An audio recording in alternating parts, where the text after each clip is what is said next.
네, 반갑습니다. 지금 소개받은 배성민이라고 합니다. 대학생 여러분 앞에서 저는 수업을 해본 적이 오늘이 처음입니다. 그리고 여러분이 오늘 이 후마니타스 인문학 교육의 마지막 주라고 제가 좀 전에 얘기 들었는데, 마지막 시간에 이 내용을 하는 게 어울릴지 안 어울릴지는 잘 모르겠지만, 오늘 제가 여러분한테 소개하는 내용은 학문적인 내용이거나 학술적인 내용이 아니라 성인 만학도들이 이런 형태로 학교 교육을 배우고 있구나라는 것을 소개하는 시간을 가질 겁니다. 그래서 뭐 관심 있으신 학생분들은 어떤 도움이 될 거고, 또 특히 이 건물이 보건행정과랑 관계된 건물이라서 나중에 그 직업에 가시게 됐을 때 노인들이나 나이가 좀 많으신 분들을 대상으로 하는 일을 또 업으로 하셔야 되는 학생분들도 계시기 때문에 성인 평생학습이 과연 뭔가에 대해서 제가 좀 오늘 얘기하도록 하겠습니다. 처음에는 평생교육이 뭔가 좀 원론적인 얘기라서 좀 딱딱한데, 그 다음부터는 제가 최대한 사진하고 영상을 좀 많이 담아왔어요. 그래서 그거 보시면서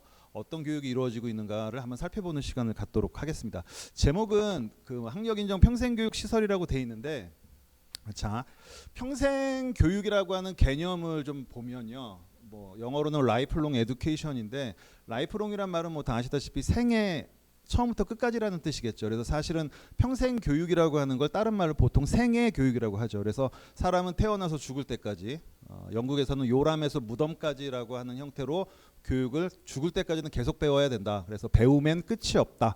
그런 내용이 평생교육인데요. 평생교육은 약간 다른 점이 뭐가 있냐면, 여러분 정상적인 중고등학교를 졸업하셨을 거고 지금 이 대학교에서 교육과정을 제대로 이수하고 계실 텐데, 학교에서 배우는 교육이 아닌, 학교 교육이 아닌 그 바깥에서 배우는 교육을 총칭해서 평생교육이라고 합니다. 그러니까 여러분이 초등학교 나오고 중학교 나오고 고등학교 나오고 대학교까지 나온 건 정상적인 정규 교육과정을 이수하신 거예요. 나중에 졸업하고 나서 자격증 공부를 한다거나, 또는 뭐 나중에 커서 무슨 백화점이나 평생학습관에서 하는 평생교육 강좌 같은 거 들으실 때는 학교 밖 교육이 되기 때문에 그게 바로 평생교육이 되는 거거든요. 그래서 평생교육은 학교 바깥에서 일어나는 비형식적이거나 또는 조직적화된 교육의 어떤 기본 전체 개념을 평생교육이다, 이렇게 정의를 내릴 수가 있습니다. 자, 평생교육의 시작은 예전에는 펜다고지라고 그래가지고 아이들만 가리키면 되는 세상이었었어요. 그러다가 나중에 아이들만 가리키면 안 되지, 성인들도 공부를 시켜야지, 그래서 안드로고지라고 하는 형태로 성인학습이 이루어집니다. 이게 이제 보통 열린교육, 열린학습이라고 얘기하는데, 그게 최근에 들어서는 게론타고지라고 그래가지고 노인들도 공부를 시켜야 된다. 왜? 지금 의료기술이 발달해서 사람의 평균 수명이 늘어나고 있잖아요. 아까 전에 보다 보니까 몇 주 전에 100세 시대 그래가지고 내분비계과 교수님께서 아마 수업하신 것 같은데, 평균 수명이 연장되다 보니까 노인층에 대한 재교육, 재취업을 위한 교육도 필요하게 됐죠. 그래서 노인학습 개념까지 확장이 됐습니다. 요거는 말콤 놀스라고 하는 사람이 이론을 세운 건데, 다 그리스어를 바탕으로 배경이 되는데, 여기 특히 안드라고지라고 하는 성인학습은요, 영어로 그대로 바꾸면 에듀케이션이에요. 여러분 교육 그러면 에듀케이션이잖아요. 에듀케이션에서 애가 바깥으로라는 뜻이에요. 그다음에 듀케이션이 끌어낸다. 그래서 에듀케이션은 그 사람 몸 안에 있던 무언가를 바깥으로 끌어낸다는 게 교육의 진정한 의미거든요. 그래서 여러분도 지금 여러분 안에 있는 잠재된 무언가를 끌어내는 걸 대학교까지 와서 배우시는 거죠. 나아가서 석사가 될 수도 있고 박사가 될 수도 있고, 또 나아가서는 평생학습관이나 이런 데서도 추가적으로 평생학습을 배울 수 있기 때문에, 모든 교육은 나 안에 있는 걸 끌어낸다는 개념이 평생학습에 깔려 있습니다. 평생교육의 영역은 여기 제가 노란색으로 6가지를 써놨습니다. 학력을 보완하는 교육도 있고요, 문자 헤드교육. 지금 우리나라는 문맹률이 세계에서 가장 낮죠. 98%가 글을 읽을 수 있습니다. 2%는 아직 교육을 제대로 못 받으신 분들이, 못 읽는 분들이 계시지만, 아프리카나 제3세계 이런 데 가면 문맹인 분이 거의 80%가 넘는 나라가 아직도 있습니다. 사실 우리나라도 60년대까지만 해도 문맹이 되게 많았어요. 제가 어제 우리 아버지랑 잠깐 얘기하는데, 저희 아버지가 군대에 있을 때 편지가 오면 읽지를 못했대요. 그런 사람이 군대를 왔대요. 그리고 답장을 못 쓰니까 대신 써주고. 근데 지금 여기 남학생분들 혹시 복학생들 있을지 모르지만, 지금 뭐 글씨 못 읽거나 못 쓰는 사람이 없잖아요. 그래서 우리나라는 이런 문자 헤드 교육이 굉장히 잘 돼 있고요.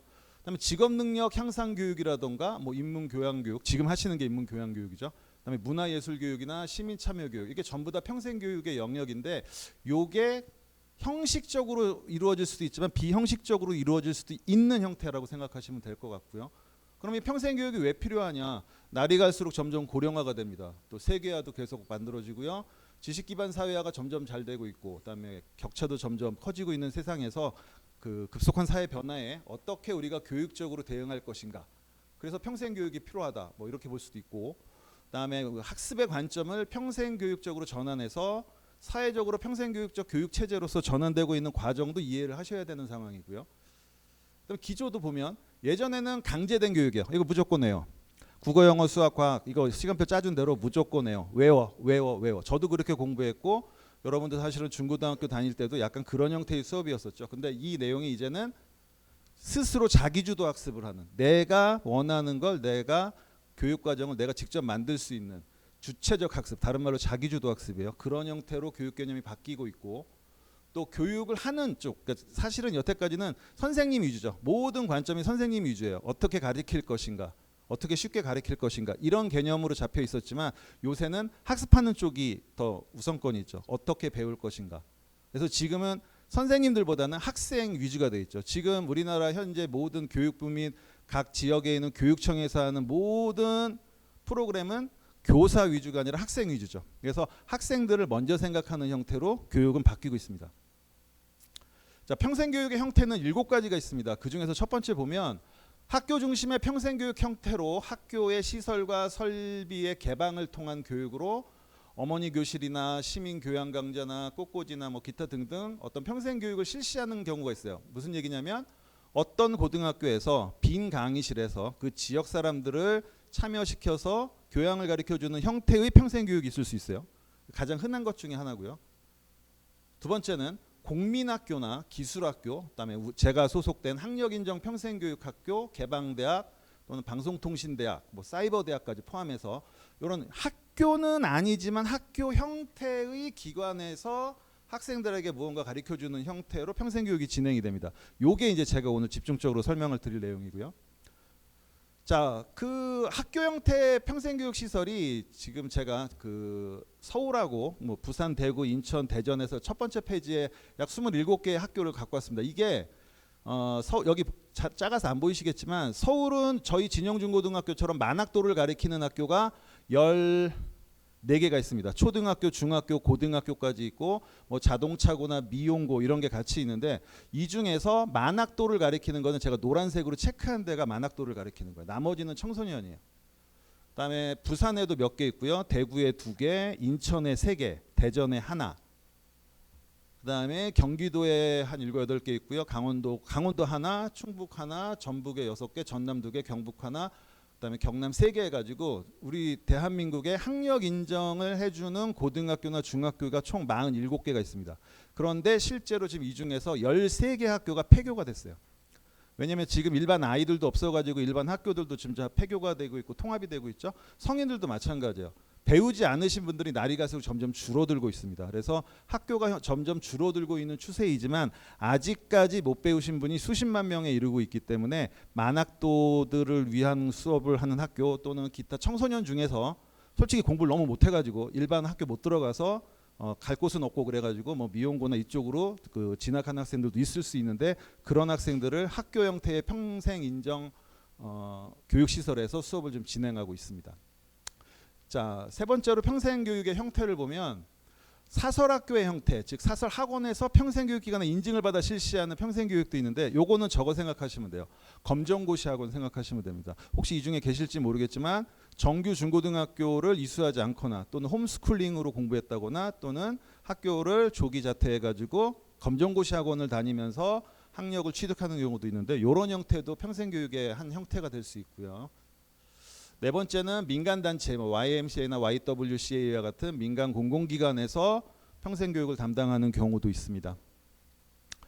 다섯 번째, 공공기관이나 산업체에서 실시하는 평생교육이 있는데, 이게 이제 그 가장 흔한 거죠. 뭐 구민회관이라던가, 그다음에 구청이라던가, 그다음에 동사무소에서 뭐 일주일에 3번, 일주일에 2번, 뭐 일주일에 1번, 그래서 아주 저렴한 돈으로 또는 무료로 다양한 교양 강좌를 해주는 형태가 여기에 해당을 합니다. 그다음에 여섯 번째, 그다음에 평생교육 시설에서 실시하는 평생교육이 있는데 이제 요거는 뭐 지역에 요새 도서관 많이 생겼죠. 도서관이나 박물관 또 문화원 등에서 해주는 형태도 있고요. 다음에 일곱 번째, 대중매체의 평생교육으로 뭐 신문사나 방송국에서 해주는 평생교육도 있을 수 있고, 그다음에 마지막으로 인터넷이나 사이버 네트워크를 통해서 하는 다양한 평생교육이 있습니다. 이 8가지가 평생교육의 기본적인 형태인데 우리나라가 이 평생교육 시스템이 굉장히 생각보다 잘된 나라 중에 하나예요. 그리고 이게 굉장히 많이 활성화가 되어져 있죠. 자, 그럼 저는 진용중고등학교라고 하는 만학도 학력인정학교에서 왔으니까 우리 학교에 관련된 얘기로 이제 시작을 해보면 우리 학교는 평균 연령이 몇 살이냐면 67세입니다. 평균 연령이 67세예요. 10대 아이들도 있지만 거의 대부분이 60대, 70대 학생들이 거의 다요. 우리 학교 학생이 총 몇 명이냐면 지금 현재 1,300명이 진용중고등학교에서 공부를 하고 있습니다. 대신에 하루에 5교시씩 수업하기 때문에 오전반이 18반, 그다음에 오후반이 뭐 14반 해가지고 총 32개 학급이 공부를 하고 있는데 이 만학도들이 왜 생겨서 공부를 해야 되느냐? 뭐 여러분 다 아시다시피 우리나라가 6.25 전쟁 이후로 굉장히 못 사는 나라였죠. 1953년에 6.25 전쟁이 끝났을 때 우리나라 경제 수준이 세계에서 제일 밑바닥이었어요. 1953년도에 제일 못 살았던 나라는 인도예요. 지금도 못 사는 나라지만 많이 발전했지만 우리나라가 특히 남한은 세계에서 제일 못 사는 나라 두 번째가 남한이었습니다. 너무 먹고 살기 힘들었어요. 그리고 또 우리나라는 조선시대 때부터 각종 그 전쟁이 너무 많았고 외란과 호란이 있었고 그다음에 당파 싸움 심하고 그래서 조선 중기 이후부터 먹고 살기가 되게 힘든 나라 중에 하나였어요. 그러다 보니까 교육에 대한 열의는 떨어지고 먹고 살아야 되는 게 많았죠. 특히 전쟁 이후 6.25 전쟁 이후에 너무 먹고 살기 힘드니까 대부분 여자들은 공부를 안 시켰습니다. 유교적인 남존여비 사상 때문에. 그다음에 남자분들도 특히 장남인 분들이 공부를 못했었어요. 여러분 할아버지 세대를 얘기하는 겁니다. 왜? 장남이니까 동생들 공부시켜야 되니까 너는 돈 벌어라. 그래서 우리 학교 만학도들이 여자분들은 하나같이 여자로 태어난 이유로 남존여비 사상 때문에 공부를 못했었고 남자분들은 가정 형편이 너무 어려우다 보니까 공부를 못한 분들이 거의 대부분이죠. 그래서 우리나라가 굉장히 못 살았던 시대의 아픔이 있고요. 그다음에 또 아까 얘기했지만 남존여비 사상 때문에 여자들은 공부를 시키지 않았죠. 특히 우리나라는 그 조선 중기 이후에 성략 들어오면서 신분제 계급사의 타월이 굉장히 더 커졌어요. 그래서 우리나라는 그 음식도 신분제가 있습니다. 여러분 그 제사 여기 뭐 안 지내시는 분도 있겠지만 제사 지낼 때 상에 올라가는 생선도 신분제가 있어요. 그 생선 중에 어자 끝나는 거 있죠. 민어, 뭐 고등어, 뭐 문어 이런 건 제사상에 올라가요. 왜? 양방고기래. 근데 치자로 끝나는 건 제사상에 절대로 안 올려요. 왜? 쌍놈고기래요. 멸치, 꽁치 뭐 이런 건 올리질 않아요. 그래서 어자로 끝나냐 치자로 끝나냐 이런 한자적인 그 해석을 통해서 음식마저도 신분을 나타냈거든요. 그러니 옛날에는 뭐 남녀 칠세 부동석이니 남존 여비니 가부장의 아들만 장자만 챙겨주고 여자는 챙겨주지 않다 보니까 여성분들의 이 교육받는 기회가 너무 없었었죠. 그다음에 고령 인구가 증가한 건 지금 뭐 아시다시피 100세 시대가 아니라 이제 120세 시대까지 올라가잖아요. 그래서 고령 인구는 늘어나고 의료 기술은 발달하고 또 그 고령 인구로 살아가는 생존 이후의 시간이 길기 때문에 이분들을 어떻게 교육을 시킬 것인가 또 이분들을 어떻게 재취업 교육을 시킬 건가를 맡아서 담당하는 학교가 바로 우리 진용중고등학교입니다. 요거는 고령사회에 관련된 용어를 좀 정리를 해봤는데 요거는 상식삼아 알아두시면 좋아요. 지금 고령화 사회라는 단어가 있고요. 고령 사회라는 게 있고 초고령 사회라는 게 있습니다. 이 세 가지가 같이 고령 사회라고 표현을 하는데 맨 위에 나와 있는 고령화 사회는요. 만 65세 이상의 인구가 전 국민의 7% 이상의 비율을 차지하면 고령화 사회라고 그래요. 고령으로 넘어가고 있다는 뜻이고요. 고령 사회는 만 65세 이상의 인구가 전체 인구의 14%를 넘어갔을 때를 말해요. 그래서 14%가 넘어간 고령층이 많은 건 고령 사회고요. 그 밑에 이제 초고령 사회는 65세 이상 인구가 전체 인구의 20% 이상이 됐을 때는 초고령 사회라고도 하고 또는 후기 고령 사회라고도 얘기하는데 지금 대한민국이 내년에 이 초고령 사회에 들어갑니다. 지금 인구 통계학적으로 내년에 우리나라가 2025년도에 밑에 보시면 20.6%까지 65세 인구가 늘어납니다. 그만큼 고령 인구가 많아졌다는 얘기인데 이게 왜 문제냐면 연세 드신 분이 오래 사시고 하는 게 문제가 아니라 전 세계에서 초고령 사회에 이렇게 빨리 진입한 나라가 대한민국밖에 없어요. 그만큼 산업화가 빨리 됐고 의료기술이 너무 좋아졌고 다른 나라에서는 진단하지 못하는 아주 작은 병까지 진단할 수 있는 최고의 의료기술을 갖고 있는 게 대한민국이라서 이 고령사회에 접어드는 속도가 굉장히 빨라졌죠. 예를 들자면 여러분 이거 암 중에서 제일 흔한 암 중에 목에서 생기는 갑상선암 들어봤죠?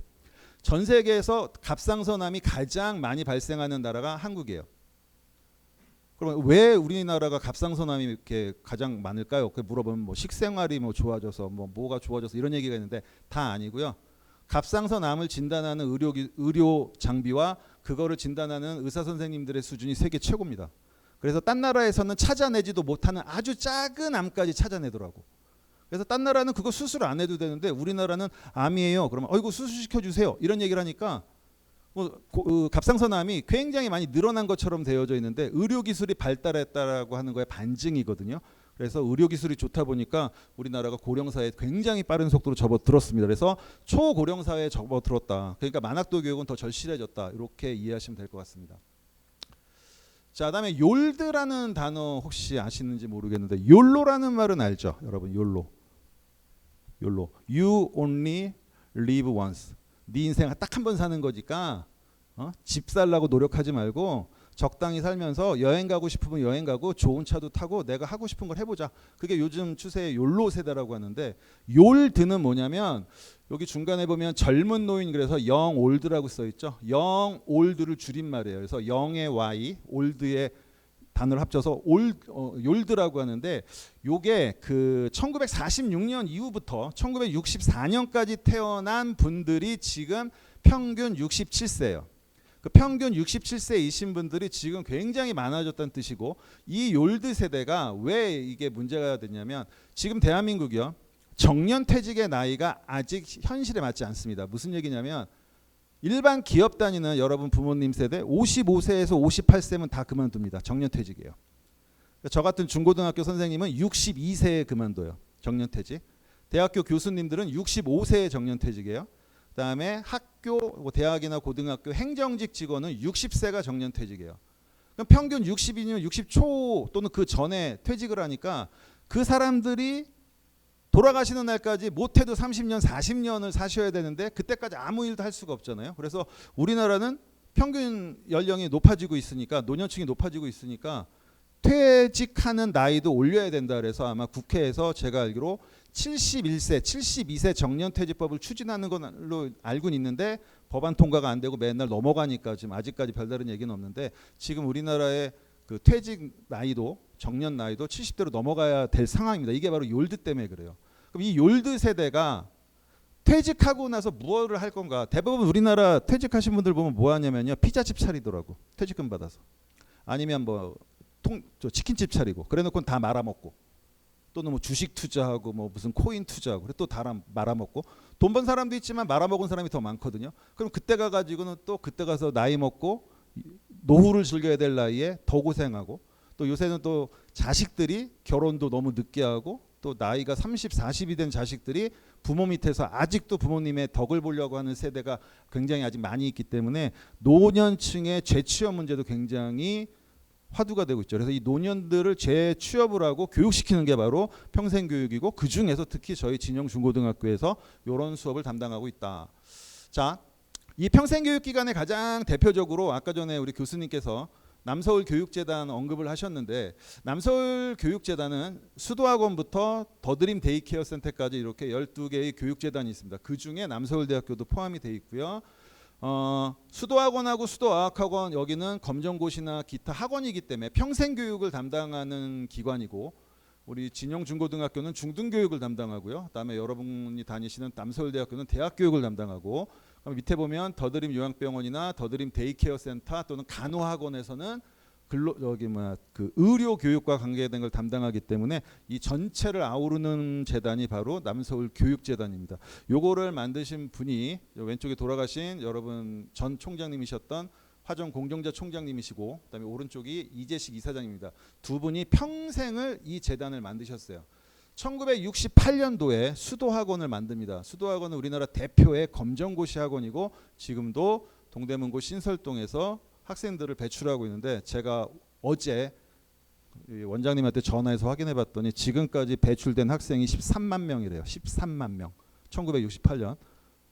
그다음에 1982년도에 만학도들의 어학교육을 담당하기 위해서 수도 어학학원이라는 게 세워졌습니다. 지금도 현재 운영 중이고요. 주로 영어, 일본어, 중국어, 베트남어를 현재도 가르치고 있습니다. 그다음에 1994년 딱 30년 전에 바로 여러분이 다니시는 남서울대학교가 이곳에서 만들어졌고 올해가 남서울대학교 개교 30주년이 된 해죠. 그래서 아마 제가 보니까 현수막도 많이 달려 있고 이런데 30년이 된 남서울대학교가 있고요. 그다음에 이제 우리 학교는 2005년에 진영중고등학교가 신설동에 문을 엽니다. 그래서 지금 18년 됐고 여태까지 저희 학교는 11,000명 정도 졸업을 시켰습니다. 그다음에 2006년도에는 문해교육을 집중적으로 연구하고 또 문해교육의 확산을 위해서 이사님께서 성안 문해교육연구소를 건립하셨고요. 2007년에는 남서울 평생교육원을 만들어서 성인들의 자격강좌, 직업소양교육 등을 담당하는 교육기관을 만들었고 지금까지도 잘 운영이 되고 있고 아마 저 현수막 보니까 이번 학기 첫 번째 수업을 하셨던 분이 여기 원장님이 아마 하신 걸로 알고 있습니다. 그다음에 2021년에 온라인 한국어 교육을 해가지고 외국인을 대상으로 하는 한국어 양성하는 온라인 업체도 만들어졌고요. 그다음에 K드림 간호학원이 만들어져서 간호조무사 교육을 해서 간호조무사를 배출하는 학원도 만들어졌는데 지금 전원 합격에 100% 전원 합격을 계속 이뤄내고 있습니다. 자, 그럼 우리 진영중고등학교가 어떤 곳인지 제가 이제 지금부터는 이제 사진 위주로 어떻게 지나가는지 한번 볼게요. 저희 진영중고등학교는 2005년도에 개교했는데 1년 3학기제 2년 과정으로 학교를 졸업한대요. 조금 이따 사진을 볼게요. 자, 우리 학교는 종로구 신설동에 있습니다. 그 요새 동묘 아시죠? 그 구제호 팔고 하는데 그 동묘 바로 옆에 있습니다. 그래서 학교 안에도 노인들이 많은데 학교 주변에도 좀 노인들이 많은 곳이긴 한데 우리 학교는 이렇게 빌딩 형태로 되어져 있어서 어떤 분들은 야 학교인데 무슨 빌딩이 있고 운동장이 안 보이냐 그러는데 우리 학생이 평균 연령이 67세니까 67세만 있는 게 아니죠. 70대, 80대, 심지어 90대까지 다니기 때문에 노인분들이 운동장 있어봤자 의미가 없어요. 그래서 이 건물 맨 꼭대기에 대형 실내 체육실이 있습니다. 그래서 그쪽에서 무용이나 체조 또는 요가의 형태로 체육 수업을 진행을 하고 있죠. 자, 요거는 왼쪽은 현재 강의하는 교실을 찍은 거고요. 오른쪽은 컴퓨터 실습실인데 강의실은 아마 제 생각에는 대한민국 어떤 일반 중고등학교보다도 훨씬 더 좋은 시설로 되어져 있다라고 자부를 하고 그다음에 컴퓨터 실습실 같은 경우에는 저희가 2개가 있습니다. 그래서 학생들한테 일주일에 3시간씩 무조건 컴퓨터 교육을 시키죠. 왜냐하면 이분들이 컴퓨터에 컴자를 모르고 오고 더블 클릭도 안 되고 컴퓨터 키는 법도 모르고 오는데 중고등학교 졸업하고 나갈 때는 이메일을 보낼 줄 알고 자기가 앱을 깔 수 있을 정도의 실력을 만들어 드립니다. 그다음에 왼쪽 사진은 강당이고요. 우리가 보통 졸업식 입학식을 하는 강당이고 오른쪽은 미술실이고요. 아래쪽이 아까 말씀드렸던 그 10층 꼭대기에 있는 체육 실습실입니다. 그다음에 이건 학교 입구인데요. 여기 미술관처럼 되어 있죠. 저희 학교 입구를 갤러리처럼 만들어서 저희 미술반 학생들이 주기적으로 작품을 만들어서 걸 수 있게 쫙 걸어놨습니다. 그래서 저희 미술반이 서양화반이 있고 보테니컬 아트반이 있고 캘리그래피 반이 있고 수채화 반이 있습니다. 그 반이 2달에 한 번씩 자기 작품을 전시할 수 있는 공간을 갤러리처럼 만들어놨고 이렇게 갤러리 전시할 때 이렇게 첫 번째 축하한다거나 뭐 이런 장면도 연출이 되고 그렇습니다. 자, 요거는 저희 또 예체능 중에서 또 예능반이 연주하는 건데요. 저희가 아무래도 예능반은 바이올린 반하고 그다음에 통기타 반하고 색소폰 반 그다음에 뭐 전자올감 키보드 반 이런 걸 만들어서 학생들한테 예체능 수업도 좀 진행을 하고 있고요. 자, 오른쪽도 뭐 학교에서 기본적으로 수업하는 내용인데 저희 학교는 이렇게 보시다시피 이런 대형 스크린이 모든 교실에 다 있어가지고 누구든 멀티 수업을 할 수 있도록 다 준비가 되어져 있습니다. 여기 보니까 학생분들이 다 머리가 희끗희끗하죠. 다 나이들이 많으신 분들이니까. 자, 요거는 뭐 컴퓨터 실습실 사진도 있고 이제 요건 동아리 활동으로 탁구반 사진도 찍었는데 아무래도 연세가 많으시다 보니까 일반적인 교과 공부보다는 예체능적인 걸 조금 더 선호하시는 경향이 많이 있습니다. 자, 요게 이제 체육실에서 무용하는 사진도 넣어봤습니다. 자, 요렇게 한 계반이 올라가서 무용을 하는데 아무래도 나이가 많다 보니까 일부 학생은 옆에 의자에 앉아가지고 그냥 앉아서 구경밖에 못하는 경우도 있는데 대부분 몸을 기본적으로 풀 수 있는 체조 위주의 수업을 하고요. 자, 위에는 교장 선생님께서 뭐 정신교육 하시는 장면도 있네요. 자, 뭐 학생이 공부하는 장면이 있고요. 그다음에 어버이날, 본인들이 어버이인데 또 자기들보다 나이 많은 분들 초대해서 어버이날 행사도 할 수 있고, 그다음에 색소폰 반이 공연, 음악제 때 공연하는 장면도 있습니다. 자, 우리 진영중고등학교는 지금 현재 창의 교육을 가장 주 비전으로 삼고 있습니다.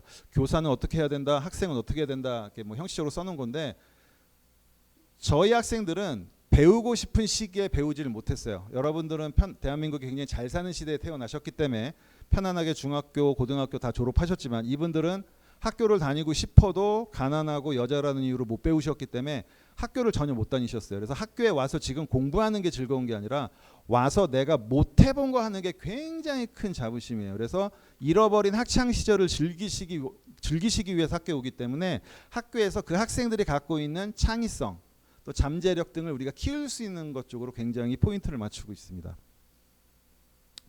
자, 창의교육 실현을 위해서 뭐 디지털 리터러시를 통한 스마트 학습 구안인데 이게 가장 숙제입니다. 왜냐하면 연세들이 많으니까 스마트폰을 쓰긴 씁니다. 근데 스마트폰 딱 쓸 수 있는 게 뭐냐면 통화하는 거, 카카오톡 조금 보내는 거, 그다음에 유튜브로 임영 영상 보는 거, 요것밖에 못해요. 솔직히. 그 얼마 전에 코로나 팬데믹일 때 여러분들은 원격 수업도 하셨을 거고요, 줌으로 회의도 하셨을 거고 했는데 우리 학교는 코로나 때 난리도 아니었었죠. 왜냐하면 줌으로 수업 들어오라고 해도 못 들어오죠. 거의 대부분 못 들어오니까 저희는 그때 그냥 유인물만 죽어라 만들어서 학교 정문에 비치해 놓으면 학생들이 마스크 쓰고 와가지고 일주일에 한 번씩 유인물만 갖고 가서 수업을 했는데 이 디지털 리터러시, 그 디지털 문맹을 없애는 게 가장 키포인트인데 이게 쉽지가 않더라고요. 그다음에 뭐 탈락 학생 반지 뭐 등등등 있는데 이건 읽어보시면 될 것 같고, 다음에 이것도 뭐 기본적인 내용인데 뭐 남서울대학교도 아마 여러분 여기 기독교 학교이기 때문에 아마 체프를 정규 수업으로만 들으셔야 되고 또 그 이수하지 않으면 아마 졸업이 안 되는 걸로 알고 있는데 우리도 똑같은 재단이기 때문에 체프를 한 달에 한 번씩 꼭 합니다. 그런데 우리 학교 학생들이 뭐 100% 기독교인은 아니지만 그래도 적극적으로 많이 참여를 다 해주시더라고요. 자, 학교 교육과정 잠깐 볼게요. 우리 학교는 2년제입니다. 여러분 다 3년제 학교를 나오셨어요. 1학년 1년, 2학년 1년, 3학년 1년. 근데 우리는 2년 만에 학교를 졸업할 수 있어요. 어떻게 하느냐? 1학년, 그러니까 1학년이 아니라 1년 차 때 2학년 1학기까지 나가요. 그러니까 1년 2학기가 아니라 1년 3학기입니다. 그래서 한 학기가 4개월이에요. 그래서 여기 날짜로 보면 2024년 올해 신입생은 6월 달까지가 1학기고 7월에서 10월이 1학년 2학기가 되고 11월에서 내년 2월 달까지가 2학년 1학기가 되기 때문에 1년 3학기를 하다 보니까 4개월씩 3번 하면 12개월이니까 1년 만에 끝나죠. 그 다음에 2학년 2학기부터 3학년 2학기까지 나가니까 6개 학기를 2년 만에 졸업을 할 수 있는 거예요. 되게 짧겠죠. 대신에 공부를 일반 학교처럼 똑같이는 못 나가죠. 양을 줄여야 되니까. 또 하나 단점이 있어요. 뭐가 단점이냐? 굉장히 짧게 넘어가야 되니까 여름방학 아주 조금, 겨울방학 아주 조금밖에 없어요. 그래서 방학은 있지만 방학이 일주일밖에 안 돼요. 그게 조금 안타깝긴 한데 그래도 어떡하겠습니까? 우리가 맞춰가지고 2년 만에 졸업을 하려면.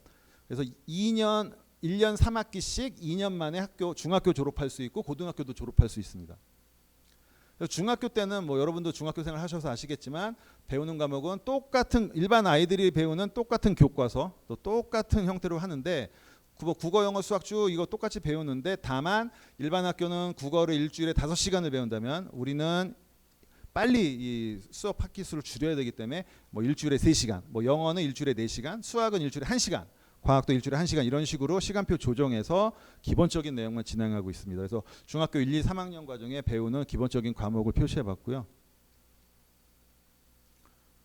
그다음에 고등학교는 앞에 그 주황색으로 되어져 있는 거는 1학년에서 3학년까지 공통으로 다 배우는 영어, 수학, 한문, 체육, 컴퓨터는 무조건 3개 학년 동안 다 배워야 되는데 1학년 때 배우는 거, 2학년 때 배우는 거, 3학년 때 배우는 게 조금씩 다르죠. 여러분이 고등학교 다니셨을 때 한 거랑 거의 비슷할 겁니다. 그래서 특히 우리 진영 중고등학교는 이과가 없어요. 이과는 할 수가 없어요. 왜냐하면 수학하고 과학을 일반 애들도 하기 싫어하는데 이 노인 애들한테 할 수가 없어요.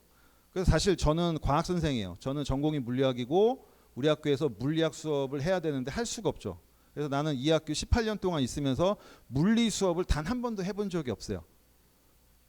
이해를 못 하시니까, 수학이 안 되기 때문에. 그래서 저는 지금 생물 위주로 수업을 하고 있어요. 생물은 우리 몸을 공부하니까 어느 정도 알아들으시더라고. 그래서 과학과 수학의 수준이 떨어지기 때문에 우리 학교는 문과 위주로만 수업을 합니다. 그래서 보시다시피 뭐 동아시아사라던가 사회문화라던가 뭐 세계사, 정치화법 이런 사회 과목 영역을 조금 더 많이 배우고요.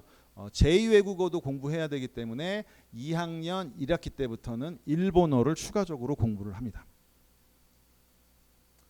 그다음에 동아리 활동은 저희 학교에서 이제 정규 수업 외에 각 학생들이 원하는 걸 그 수요를 조사해가지고 뭐 고적답사반이니 뭐 이런 다양한 반을 편성해서 운영을 하고 있는데, 학생들이 뭐 바깥에 나가는 걸 더 좋아하더라고요. 그래서 뭐 탁구반이라던가 볼링반이라던가 뭐 영화 보러 가는 거, 그다음에 뭐 고적답사 이런 거 많이들 신청하시는데, 동아리 활동을 또 해야 나이스의 기록이 되기 때문에 어쩔 수 없이 또 다양한 동아리 활동을 해야 됩니다. 자, 요거는 이제 시험에 대한 얘기인데요. 이게 일반 학교랑 좀 많이 다른 게, 이제 여러분도 아마 이제 기말고사 철이고 6월달에 또 대학교는 또 종강이 되니까 이제 조금만 분발하시면 될 것 같은데, 우리 학교는 기말고사밖에 안 봅니다. 보통 여러분 중고등학교 다니셨을 때 중간고사 끝나고 기말고사 봤잖아요. 근데 우리는 4개월마다 한 학기가 변하기 때문에 중간고사랑 기말고사를 동시에 시행할 수가 없습니다. 그래서 기말고사만 1회 보는데, 보통 기말고사는 수행평가 40점, 지필평가 60점에서 100점 만점으로 환산해서 점수를 매기고, 중학교는 의무교육이기 때문에 아무 상관없지만 고등학교는 요 성적 가지고서 등급을 매겨서 나이스에 등재해서 생활기록부를 만들어서 여러분처럼 수시 전형이나 정시 전형에 넣어야 돼요. 그래서 우리 만학도들도 나이스 정확하게 기재가 돼서 각 대학교에 수시 지원을 많이 합니다. 그래서 사실 4년제 대학은 조금 가기가 힘들고, 우리 성인들이 주로 갈 수 있는 대학교가 2년제 대학을 많이 가죠. 그래서 제일 많이 가는 곳이 한양여자대학교,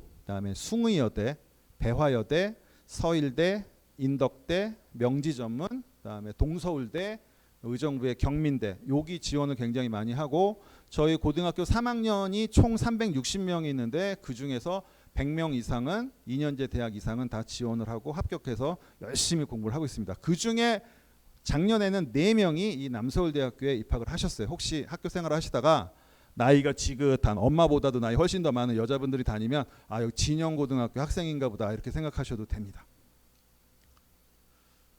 자, 요거는 저희 교직원 현황인데요. 저희 교사가 총 50명이 있습니다. 50명이 과목별로 다 배치돼서 매일 수업을 하고 있고요. 자, 요거는 이제 나이를 제가 표를 한번 만들어 봤어요. 근데 여기 보시면 학생의 평균 나이가 중학교가 66.7세고 고등학교가 63.8세입니다. 그러니까 전체 학교 평균이 65.3세인데, 나이 어린 학생들 표하고 정말 많으신 분들을 빼면 어디가 제일 숫자가 많죠? 60대가 제일 많죠. 60하고 70대가 제일 많습니다. 그래서 교실에 딱 가면 아마 여러분 부모님이 제 또래 정도 아니면 저보다 조금 더 나이가 어리실 텐데, 여러분의 할머니뻘 아니면 엄마와 할머니뻘 사이 되는 분들이 다 우리 학교 학생이다 이렇게 생각하시면 돼요.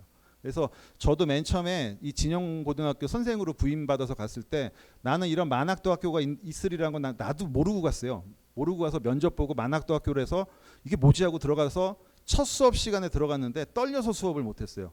40명의 학생이 다 우리 엄마 뻘 되더라고. 근데 그분이 나를 쳐다보는데 뭐 할 말도 없고, 그다음에 뭘 써서 하자니 어떻게 쓰는지도 모르시고, 그래서 굉장히 난감했었던 기억이 있는데, 만학도들 평균 연령이 지금 진영은 65세 이상이 굉장히 많구나, 그거 알고 계시면 되고요. 자, 이건 이제 종교 현황인데요. 저희가 뭐 미션 스쿨이다 보니까 기독교 조사를 해보면 35%, 천주교가 14%, 불교가 21%, 무교 및 기타가 한 30% 조금 더 되는데, 여기도 아마 그럴 거예요. 그 남서울대학교도 아마 그 기독교 대학이라고 해도 100% 기독교인은 아닐 겁니다. 그러나 인원수상 가장 많은 비율을 차지하는 종교교육이 미션스쿨이기 때문에 진행이 돼야 되기 때문에 아마 여러분도 종교 수업 하시고 계실 거고, 저희도 한 달에 한 번씩 채플 시간을 갖습니다. 그다음에 이거는 학생들 거주지 현황을 조사해 봤는데, 저희가 아무래도 서울에 있다 보니까 서울의 각 지역별로 분산되어져 있고, 서울 외에 경기도나 강원도 그 기타까지 다 섞여 있는데, 대부분은 서울에 골고루 배치가 되는데, 지금 제일 멀리 다니시는 분이 청주에서 다니는 분이 있어요. 청주. 그다음에 강원도 원주에서 다니는 분이 있고, 부산에서 다니시는 분은 학교 앞에다가 방을 얻어가지고 주말에는 내려가고 평일에는 학교 옆에 계시는데 못 배운 거에 대한 한이 워낙 크기 때문에 거리가 먼데도 결석 없이 잘 통학하고 있습니다. 그래서 우리가 전국구 형태의 학교다 이렇게 알고 계시면 될 것 같습니다. 자, 학교에서 일어나는 일련을 제가 사진으로 담아봤어요. 한번 보실까요? 자, 요거는 예비 소집이래요. 보통 2월달 되면 학교 입학하기 전에 교실에 모여서 인사도 하고 우리 학교는 어떤 학교입니다. 앞으로 어떤 걸 가르쳐 드립니다. 그다음에 누가 이사장이고 누가 교장이고 뭐 이런 학교의 기본적인 소개를 하는 예비 소집일이죠. 그래서 요 앉아서 이제 담임 선생님들이 예비 소집일 활동을 해주시고요. 그다음에 이것도 마찬가지로 영상을 보면서 학교장이 누구다, 이사장님이 어떤 분이다 이제 이런 거 예비 소집일날 진행을 합니다. 자, 이제 요건 입학식인데 입학식을 교실에서 한 이유는 코로나 때문에 강당에서 모이는 집체 교육을 하기가 조금 애매해서 교실별로 최근 작년까지는 입학식을 해봤는데 입학식을 하면 저희가 교과서를 이렇게 핑크색 보자기에 싸서 나눠드려요. 책이 워낙 많고 무거우니까 요 책을 다 싸서 나눠드리면 학생분들이 이 책에 받았을 때 그 표정이 굉장히 밝습니다. 또 어떤 분들은 또 인상을 써요. 저 무거운 걸 언제 공부하냐고 이렇게 인상 쓰시는 분도 있는데 이렇게 입학식날 책도 나눠드리고요. 그다음에 영상으로 입학 축하의 말씀도 이렇게 진행을 합니다. 그다음에 입학식 날 뭐 이야기 보시면 아시겠죠? 얼굴들이 다 이제 거의 할머니 뻘에 뭐 큰 이모의 뭐 엄마 뻘 이러신 분들이 거의 답니다. 그리고 저희는 학교 정원이 일반 정규 학교는 25명이 요새는 기준인데 이제 우리 학교 같은 경우에는 학력 인정 성인 학교이기 때문에 한 반당 40명이 법적 정원이에요. 그래서 40명 선으로 맞춰서 한 반을 편성을 합니다. 자, 이제 입학식이 끝났으니까 학급에서 이제 반장, 부반장을 뽑겠죠. 이제 요새 말로는 학급 회장, 학급 부회장을 선발하면 그 회장, 부회장을 교장실에서 임명장을 수여하고 또 봉사활동 좀 해달라고 교장 선생님께서 당부를 하시죠. 가운데 계신 분이 학교 교장 선생님이시고 교장 선생님도 뭐 어쩔 수 없이 성인 학교이다 보니까 나이가 많으시겠죠. 그래서 일반 학교 은퇴하시고 지금 80이 다 돼 가시는데 열심히 교장 선생님 활동해 주시고 계십니다. 자, 요거는 학급 임원들이 학교 앞 화단 봉사활동을 해주세요. 여러분들 중고등학교 다닐 때 봉사활동 한다고 여기저기 다니시고 1365 여기 신청해서 봉사활동 하셔서 봉사활동 확인서 같은 거 받으셨을 텐데 우리 학교는 그렇게까지는 못하세요. 나이가 많아서. 그래서 학교에서 일률적으로 봉사활동 시간을 배정했습니다. 그래서 어떤 반은 어디 청소하세요, 어떤 반은 어디 청소하세요, 어떤 반은 뭘 하세요 해가지고 그 환경 정화 활동을 하면 그거를 봉사활동 시간으로 바꿔가지고 일괄적으로 나이스에 입력을 해드리거든요. 그런 차원도 있고 또 학교 앞을 깨끗하게 사용하자 그래서 학급 임원들이 1년에 한 번씩 이렇게 화단 정리 작업을 해주십니다. 자, 이거 학교 옆에 있는 화단인데 이쪽 길이 조금 외져가지고 담배 피신 분들이 꽁초도 많이 버리고 또 외지니까 그 뭐 이렇게 뭐 오물 같은 거 굉장히 많이 버리는데 주기적으로 이렇게 또 깨끗하게 또 청소 활동을 해주시고 빨간 조끼가 저희 진영 학생의 조끼예요. 그래서 저거 입고서 활동도 해주십니다. 자, 요거는 교장 선생님이 매년 신학기가 되면 중학교 1학년 신입생반에 들어가서 1년 동안 어떤 일을 해야 되고 학교 다니면서 어떤 마음으로 학교 생활을 해야 되는가를 설명해 주시는 학교장 그 훈화의 시간이고요. 아, 옆에 보면은 사물함이 있죠. 파란색. 저희는 짐을 다 개인 사물함에 다 집어넣습니다. 그래서 학교에 오갈 때 핸드백만 갖고 다니고 모든 공부할 거는 다 사물함에 넣어놓고만 공부하면 됩니다. 그래서 편안하게 수업할 수 있도록 해드리고 있고요. 요거는 올해 스승의 날 때 카네이션 꽂아주는 장면인데 이렇게 저희는 어른이긴 하지만 학생들이 또 스승의 날이 뭔가 또 스승의 날에 어떤 행동을 해야 되고 어떤 취지가 있고 어떤 의미가 있는가를 알려주는 계기도 되고 또 이렇게 복도에 서서 이쪽은 학생분들 이쪽은 선생님들 해가지고 이렇게 서로 카네이션도 주고받고 덕담도 해주는 시간을 갖고 있습니다. 아, 요거는 제가 이뻐가지고 찍은 건데 이 반은 카네이션을 안 해갖고 왔어요. 이 반 한 반인데 갑자기 머리에다가 이 머리띠를 하는 거예요. 봤더니 꽃머리띠를 전 반이 해가지고 이걸 선물이라고 해가지고 막 하는데 이게 너무 예뻐가지고 뭐 여러분이 보실 땐 이게 예쁠지 안 예쁠지는 모르겠지만 저희 입장에서는 굉장히 감사한 장면이잖아요. 그래서 이게 너무 예쁘고 그래서 사진을 찍었는데 이렇게 선생님들한테 스승의 날이라고 또 이렇게 축하도 해주셨습니다. 자, 요거는 얼마 전 남서울대학교 30년 있은 이후에 4월 말에 저희 고등학교 1학년 학생들 9개 반이 버스 9대를 대절해 갖고 우리 남서울대학교 소풍을 왔어요.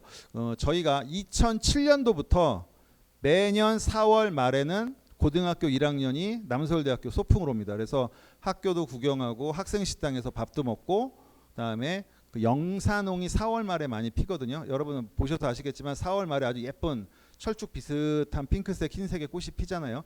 철쭉하고 영산홍은 조금 다른데, 공정자 총장님이 영산홍을 되게 좋아하셔가지고 남서울대학교도 아마 영산홍을 많이 심어놓은 것 같은데, 그 저희 소풍 왔을 때 환영해주는 그 화정관에서 환영해주는 장면이고요.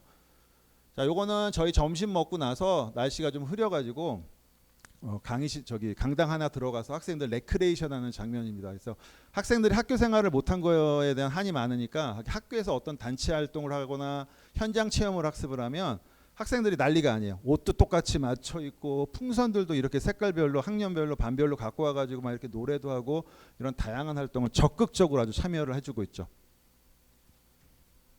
자, 그래서 이 화정관 앞에서 요번에 단체 사진 고등학교 1학년만 찍은 겁니다. 매년 이렇게 저희가 와서 대학교에서 이렇게 많이 배려를 해주셔가지고 매년 이런 장면을 연출하고 있는데, 코로나 때는 못했어요, 당연히. 근데 2007년부터 와서 했고, 또 저희도 감사하니까 기념석이라던가 기념나무를 대학 요소에 기증을 했어요. 그래서 혹시 이렇게 도시다가 진영고등학교라고 쓰여져 있으면 아, 진영고등학교에서 몇 년도에 와서 소풍 왔었구나, 그런 기념석도 한 5개 정도, 그다음에 나무도 한 6개 정도 구석구석 다 해놨습니다. 그래서 학교가 버스 타고 오는 가장 첫 번째 현장 체험 학습이 바로 요 남서울대학교 소풍 오는 날이죠.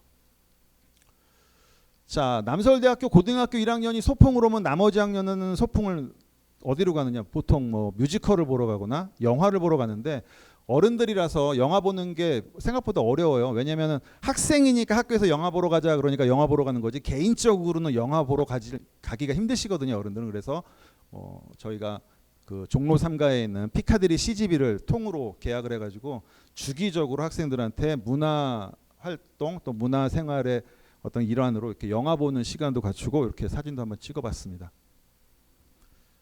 요거는 학생의 임원, 총 학생의 임원들이랑 여름 방학을 시작하면은 첫날 이렇게 답사를 갑니다. 이거는 작년에 청와대 방문한 건데, 뭐 청와대도 갈 때도 있고 경복궁을 갈 때도 있고, 그래서 요거는 선생님들과 총 학생의 임원들이 그 현장 체험 학습으로 여름 방학 첫날 진행하는 행사예요. 매년 꾸준히 하고 있고요. 여기 청와대 들어가는 장면이고요. 요거는 작년에 고등학교 3학년이 강화도로 수학여행을 갔던 장면입니다. 예전에 코로나 전에는 수학여행을 2박 3일로 제주도도 가고 통영도 가고 여수도 가고 그랬는데, 지금 코로나 이후에는 2박 3일로 그 여행 가기도 힘들어요. 왜냐하면 여행 경비가 2배 이상이 늘어났어요. 코로나 전에는 제주도 2박 3일 갔다 오는 거 40만 원 초반이면 갔다 왔는데, 지금 제주도 2박 3일 수학여행이 88만 원이에요. 2배가 올라버렸어요. 그래서 어른들이 그 많은 비용을 내고 갔다 오기는 좀 부담이 돼서 현재 우리 학교는 작년부터 1박 2일로 수학여행을 갑니다. 그래서 작년 고3은 강화도 갔다 왔고요. 올 고3은 내일 강원도로 또 수학여행을 갑니다.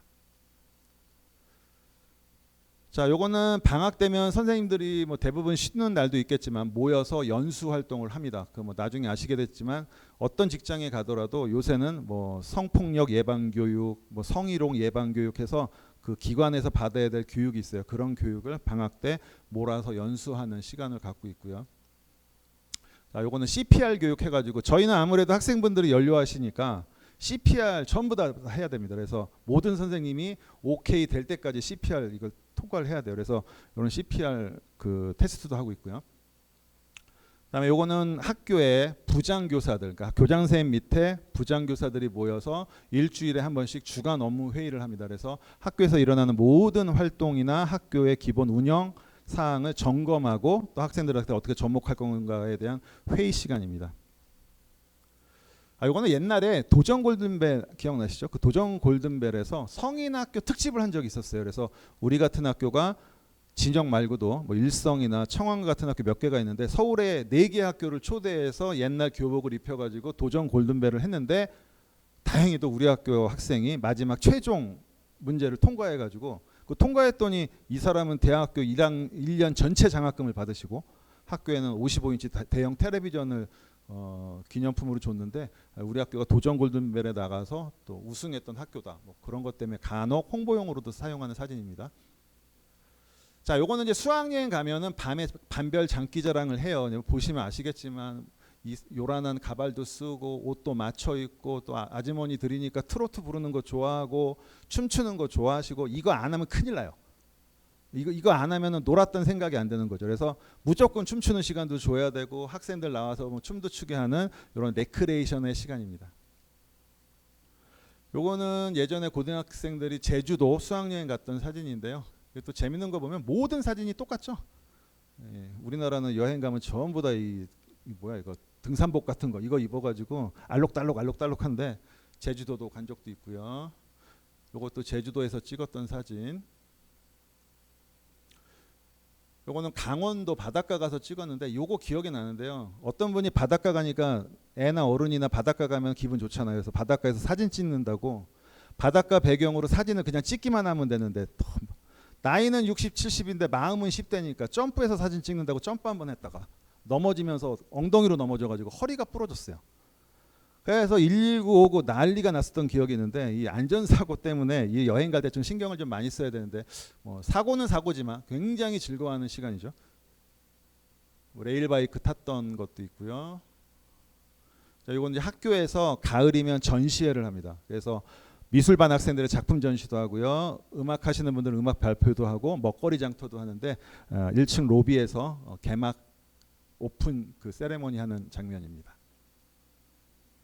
학생 작품들 이렇게 전시하면 이렇게 돌아다니시면서 설명도 듣고 학생들이 얼마만큼 소질이 개발되었는가 그런 것도 보는 시간이 준비되어 있었고요.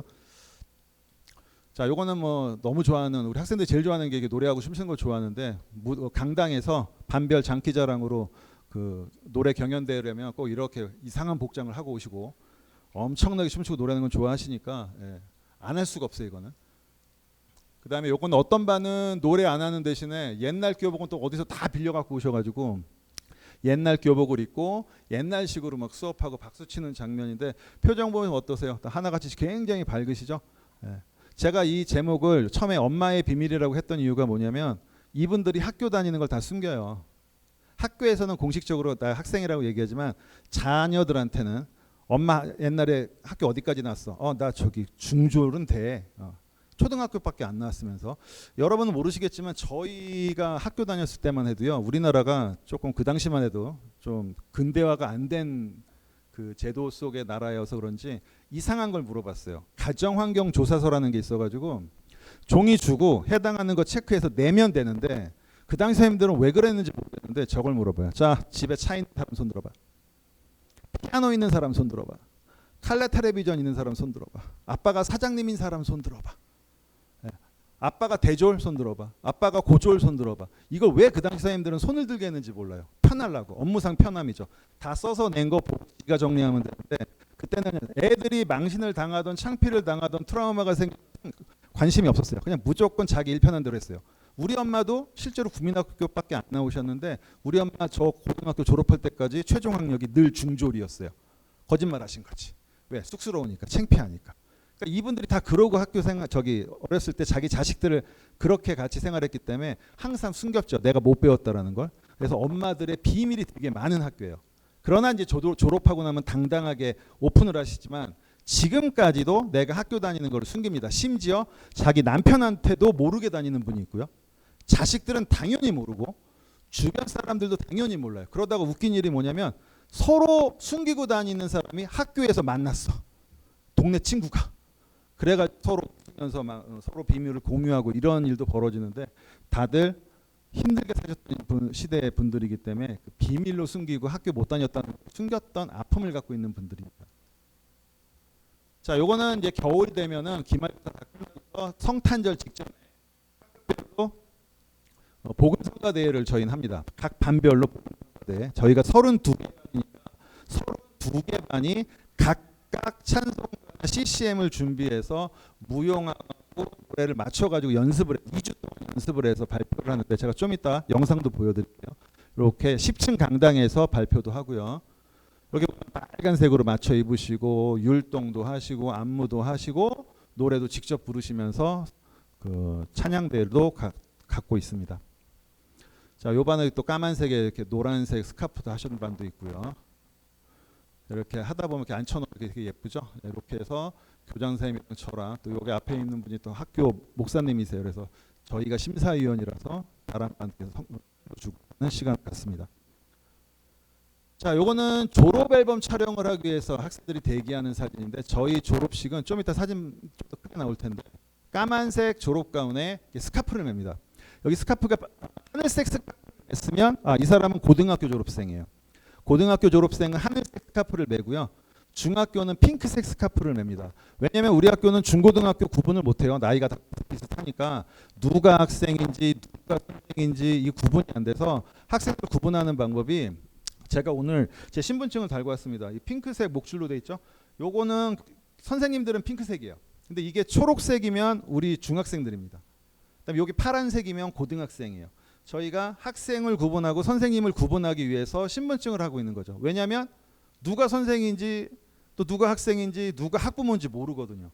또 재미있는 일화가 뭐가 있냐면 나는 우리 학교에서 제일 오래된 선생이고 제가 총괄기획부장이지만 그 제 나이스상 직급이 교감 대리인데 내가 이거를 하고 있으면 선생님인 줄 알아야 되는데 자기네 반 수업을 안 들어오면 내가 누군지 모르잖아요. 그러니까 엘리베이터를 탔어요. 한번 어디 가려고. 중학생들이 짠뜩 내가 탔어. 그랬더니 나보러 젊은 사람이니까 내리래. 저 선생인데요. 젊은 사람이 내려야지 빨리 올라간다고. 그러니까 나는 선생이 아니라 젊은 사람이에요. 그냥 그분들 입장에서 본다면. 그러니까 이 구분이 힘들기 때문에 우리 나름대로 구분하기 위해서 신분증도 하고 이렇게 스카프도 다르게 하는데 자기만 들어오지 않으면 선생인지 아닌지도 모르는 게 또 우리 학교 학생들의 특징이기도 합니다. 자, 고등학교는 뭐 대학교는 아니지만 이렇게 학사모까지 써서 사진 촬영도 합니다. 자, 요거는 아주 불규칙하게 하는 진영 한마음 체육대회입니다. 잠실학생 체육관을 하루를 빌려서 전교생이 가지고 체육대회를 합니다. 그래서 여기 티셔츠 색깔이 다르죠. 노란색은 개나리니까 중학교 1학년, 초록색은 중학교 2학년, 하늘색은 고1, 핑크색은 고2 해가지고 학년별로 한 팀이 돼서 티셔츠 똑같이 맞춰 입고 체육대회를 실내에서 하죠. 아무래도 나이가 많으시니까 농구 못합니다. 배구도 못해요. 줄다리기도 힘들어. 개주도 못해요. 그러니까 우리는 에어바운스나 이렇게 그 안 다치는 형태의 체육대회를 진행을 하죠. 그래서 하루 동안 신나게 체육대회를 하는데 전국 성인 학교 중에서 이런 체육대회를 하는 건 우리 학교밖에 없어요. 근데 지금 이것도 코로나 이후로는 지금 집체교육 최대한 자제해야 되는 분위기이기 때문에 이 체육대회도 최근에는 못 하고 있는데 우리 학교의 큰 행사 중에 하나이기도 합니다.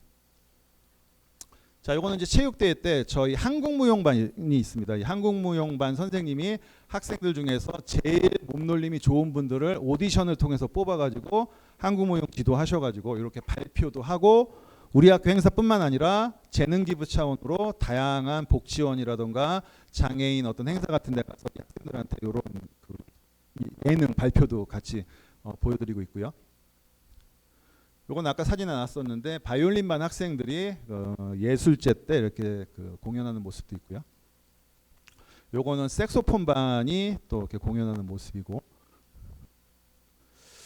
자, 요건 작년부터 새롭게 시작된 방법인데 세대 배움 동행교육 프로그램이라고 해가지고 우리는 만학도입니다. 65세 이상 되시는 어른분들하고 우리 학교 옆에 숭인중학교라고 있어요. 남녀공학인데 숭인중학교 13살, 14살 되는 아이들이 우리 학교에 와서 우리 학교 어른하고 이 아이들이 1대1 멘토링을 맺어서 이 아이들이 선생님이 돼서 우리 어른들을 기초학습을 시켜줘요.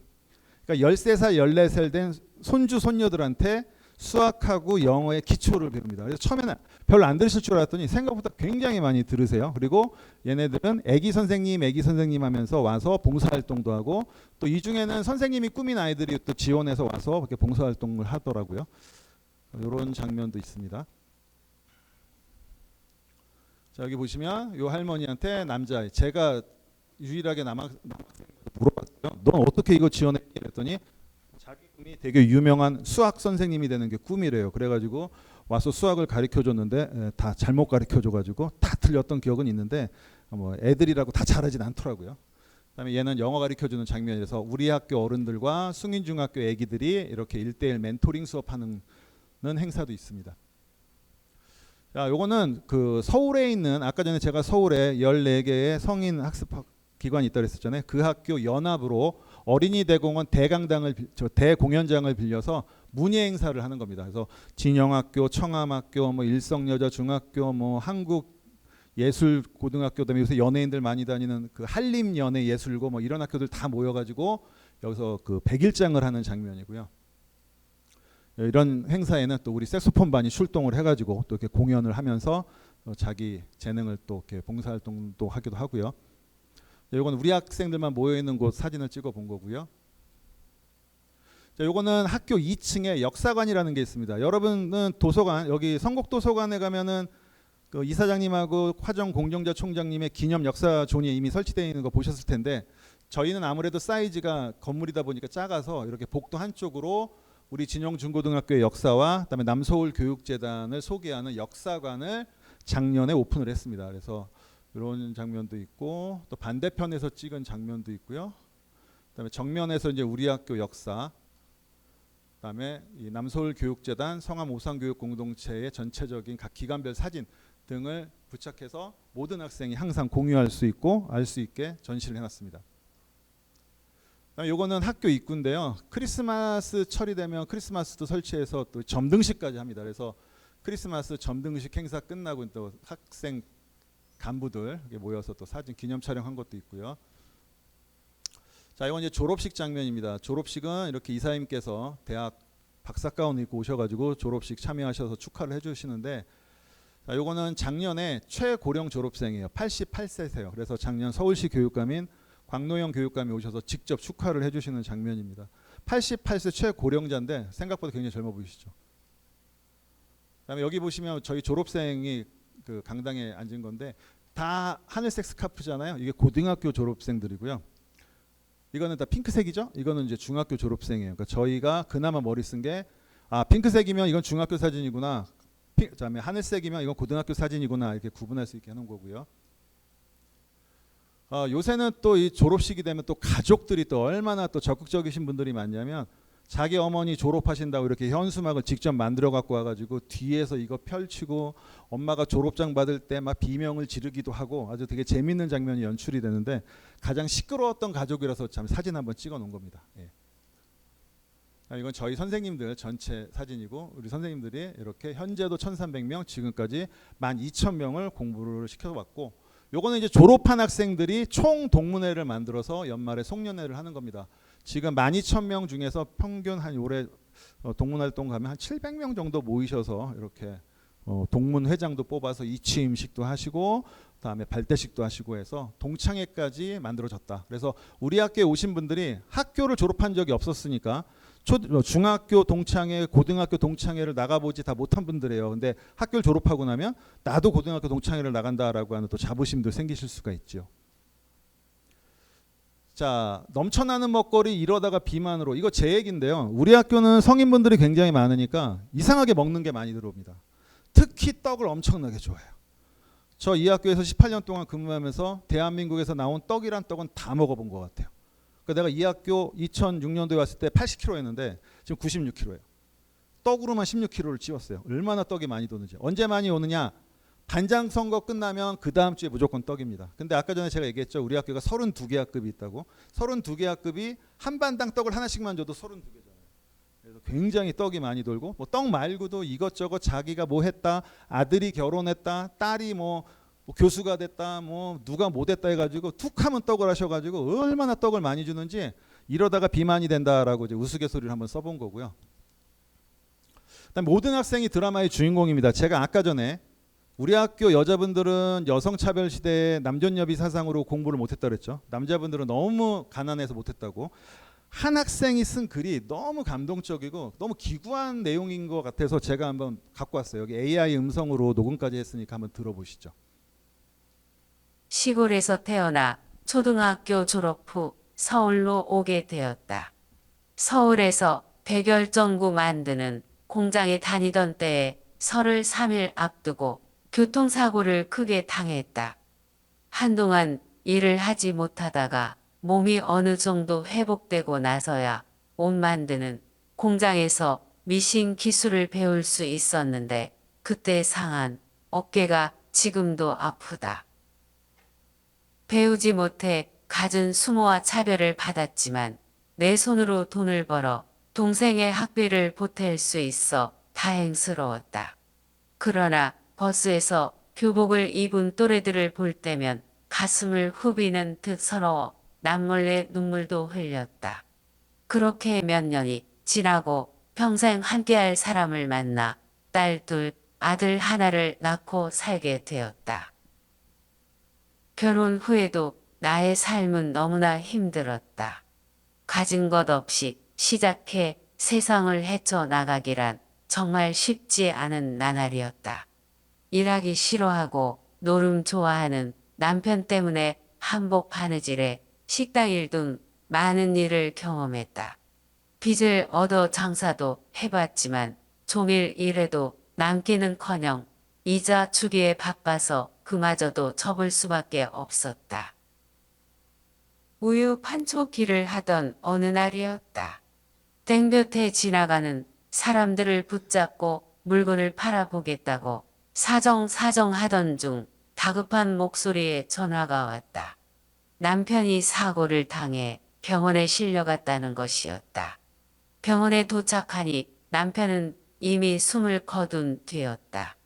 날 많이 힘들게 한 남편이었지만 그렇게 갑자기 남편이 가고 나자 혼자 몸으로 월세방에서 아이들과 살아갈 일이 막막했다. 아이들 다 키울 때까지 도대체 무슨 정신으로 살았는지 모르겠다. 다행히 착한 우리 딸아들은 성실하고 반듯하게 잘 자라줬다. 그렇게 열심히 살았는데 내 나이 60에 유방암 진단을 받았다. 게다가 내 손으로 공부를 시켰던 동생이 후다닥 이민을 가버리고 치매를 앓는 친정 노모를 내가 모시게 되었다. 그때의 억울하고 황망한 심정을 이루 말할 수 없었다.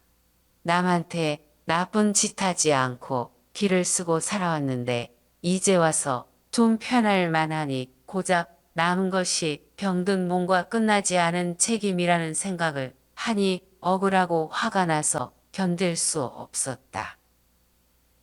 2년째 항암 치료를 하던 중 딸이 말했다. 엄마 이제 일 그만하고 쉬라고 병이 난 거라며 예전부터 늘 하고 싶어 하던 공부를 하라고 했다. 요즘은 100세 시대라 30년은 더 살아야 한다는 얘기를 듣고 나는 성인 학교를 찾아서 지금의 진영중고등학교에 오게 되었다. 새로운 친구들과 학교 생활이 시작되었는데 서로 살아온 세월에 고비 때문인지 개성들이 강해서 시기하고 다투기도 하고 선생님들을 힘들게 하는 일들이 많았다. 그래도 조금씩 시간이 지날수록 학교 생활이 적응되면서 배우는 것이 너무 행복했다.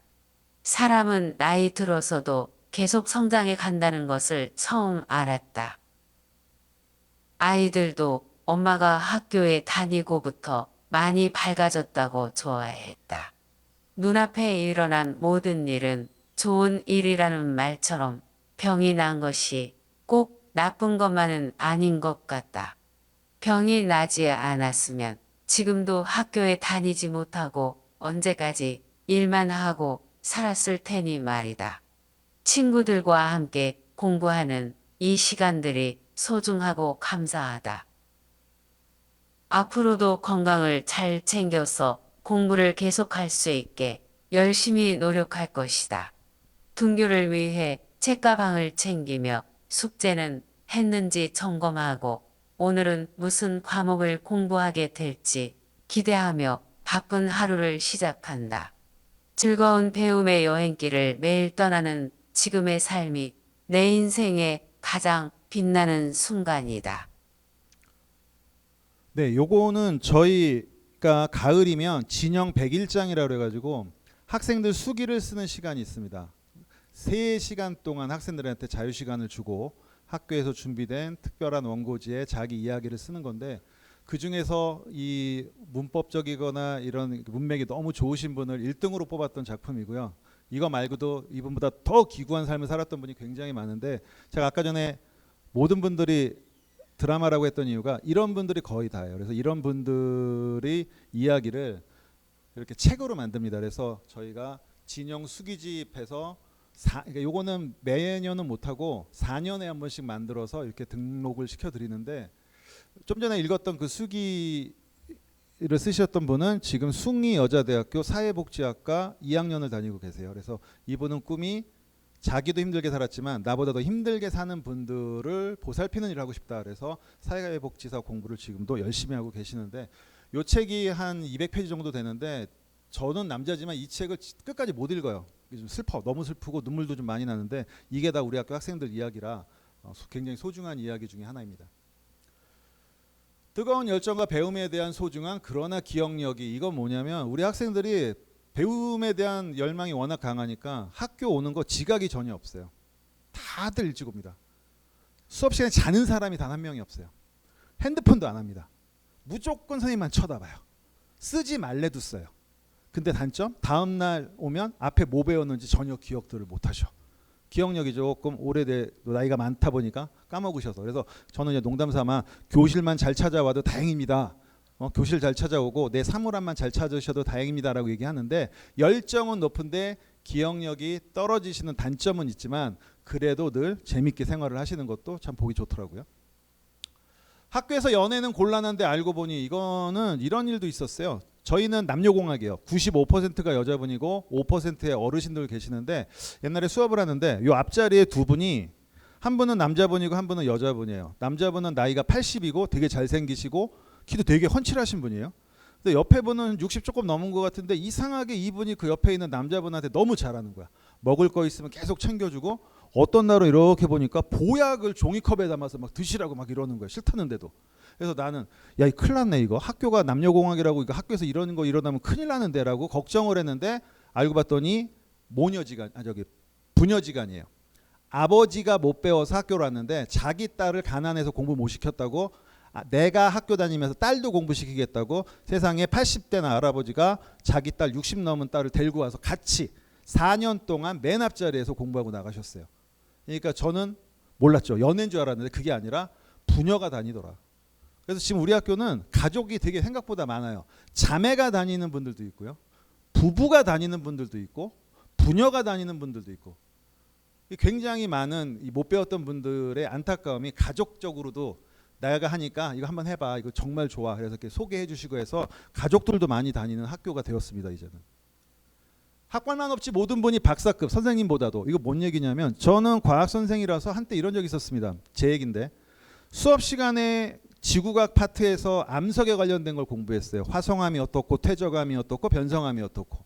변성암은 뭐 화산암이 터져서 땅 위에서 생기면 화산암이고 땅 속에서 식으면 심성암인데 어떤 거가 있어요라고 막 설명하는데 앞에 계신 어떤 남자분이 그거는 이렇고 저거는 저런데 저게 더 뭐 단단하대요. 그래서 어떻게 그걸 잘 아세요? 그랬더니 자기가 40년을 광부를 했대요.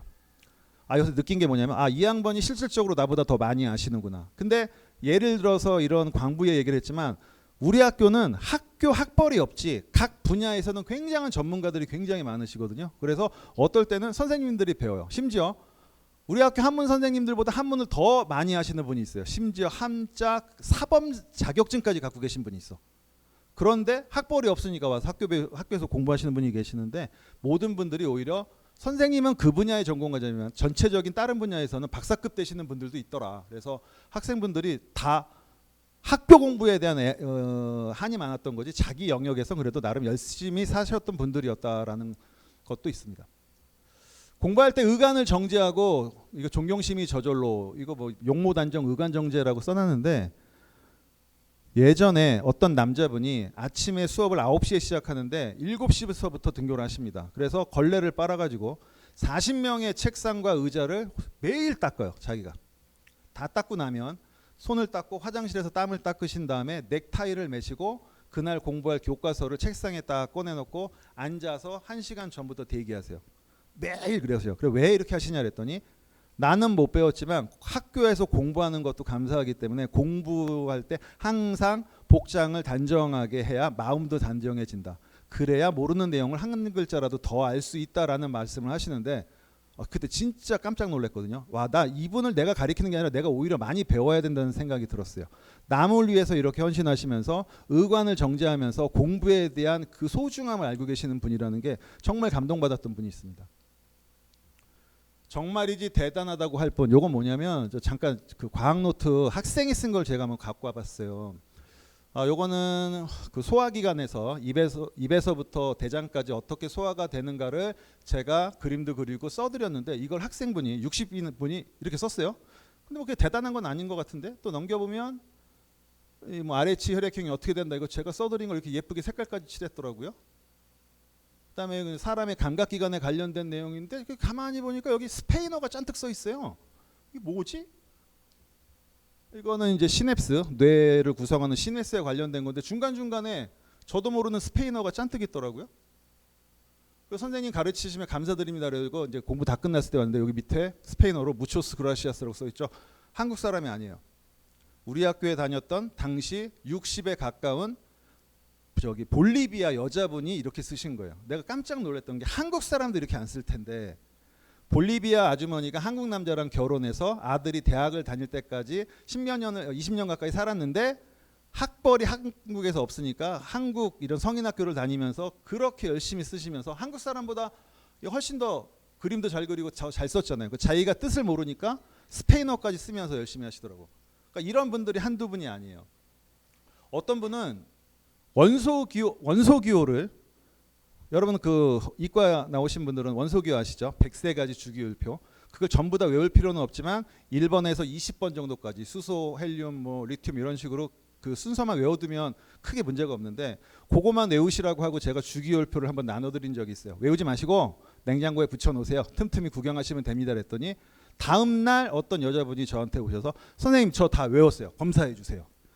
나도 못 외우는데 물어봤죠. 그랬더니 뭐 잘해요. 그래서 번호 순으로 안 외우고 이 번호 저 번호를 막 불규칙하게 됐는데도 대답을 하시더라고.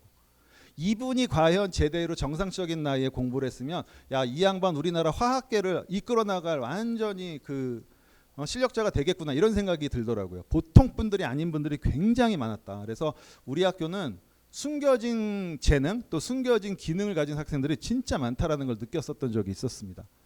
자, 졸업식 장면 SBS 뉴스에 나온 거 잠깐 한번 볼까요? 도전하는 이들의 졸업식에 손기준 기자가 다녀왔습니다. 졸업생 대표 3학년 2반 김금자.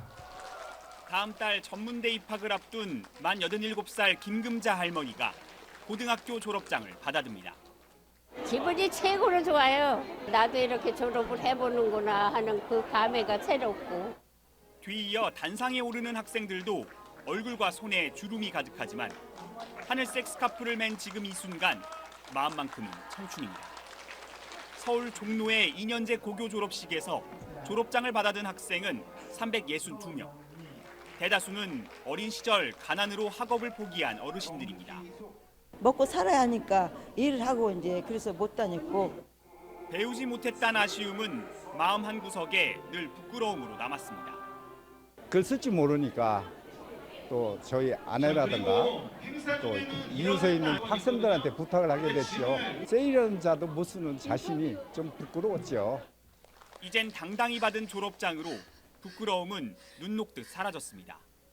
사회생활에서 학교 이야기만 나오면 편치 못한 마음에 화제거리를 돌리던 그날들이 주마등처럼 스쳐 지나갑니다. 남들보다 늦었지만 누구보다 치열했던 만학의 꿈. 말로 다할 수 없는 고마움에 한 학생은 눈물을 삼키며 선생님과 인사를 나눕니다. 적지 않은 나이에도 더 큰 꿈을 꾸게 된 이들의 원동력은 용기 그리고 배움입니다.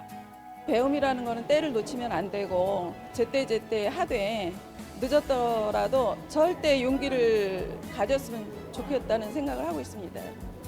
SBS 송기준입니다. 자, 작년 졸업생 고등학교 졸업 장면만 나왔는데 이렇게 공부 못하고 졸업을 기다리신 분이 아직도 수십만 명이 있다라는 게 사실 우리나라의 아픔이기도 합니다. 자, 요거는 그 성탄절 전에 하는 찬양대에서 복음성가대에서 좀 잘했던 반이 하나 있어서 한번 그 뭐 지루하시고 뭐 좀 재미없을 수도 있지만 한번 들어보시죠. 학생들이 어떻게 준비했는지.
네, 영상으로 보는 게 우리 학교가 어떤 학교인지 저 빨리 이해가 되셨을 것 같고요. 자, 이제 마무리하겠습니다.